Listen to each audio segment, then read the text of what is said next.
ভ্যাপসা গরম থেকে মুক্তি মিলতে অপেক্ষা করতে হবে আরও এক সপ্তাহ। আবহাওয়া অফিস বলছে বাতাসে জলীয় বাষ্প বেশি থাকায় গরম বেশি অনুভূত হচ্ছে।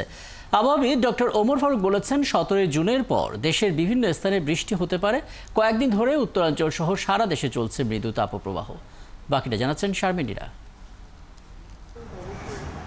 রাজধানীতে রোদের তীব্রতা এই আছে এই নেই। ঈদের টানা ছুটিতে সড়কে যানবাহনও কম, অফিস বন্ধ থাকায় এসিও কম চলছে। তারপরেও গরমে অতিষ্ঠ মানুষ। ঈদের ছুটিতে অনেকেই যাচ্ছেন বিনোদন কেন্দ্রে, কিন্তু গরমে বেশিক্ষণ থাকাই দায়। ঘরে বাইরে সবাই ঘামছেন তো ঘামছেনই। ওয়েদার আছে মোটামুটি, অন্য দিনের চেয়ে তো একটু গরম বেশি। দু একদিনের থেকে আজকে একটু মনে হচ্ছে বেশি, রোদটা একটু বেশি লাগতেছে। বাইর হওয়াটা দরকারও, অনেক বাসায় থাকছে আজকে। এবারে আমাদের দাদু বাড়িতেও যাওয়া পড়ে নাই, তো সেই জন্য একটু বের হয়েছে আর কি। গরমটা একটু বেশি লাগছে। হ্যাঁ, অনেক বেশি লাগতেছে, অনেক ক্যান করতেছে, বাট তবুও বাইরে আনলাম আর কি। আবহাওয়া অফিস বলছে তাপমাত্রা 34 থেকে 36 ডিগ্রির মধ্যেই আছে।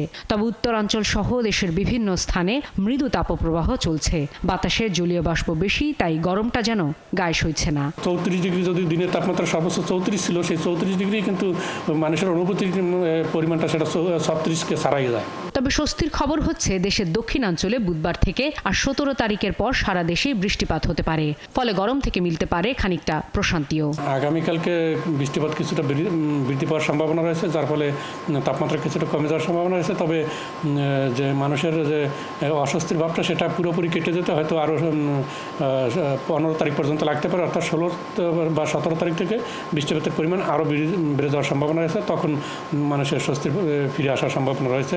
সোমবার দেশে সর্বোচ্চ তাপমাত্রা রেকর্ড করা হয়েছে সৈয়দপুরে 37 ডিগ্রি সেলসিয়াস আর ঢাকাতে 34 ডিগ্রির বেশি। বলা যায় যে বাতাসে মোটামুটি সম্পৃক্ত। শারমিন নীরা, 71, ঢাকা।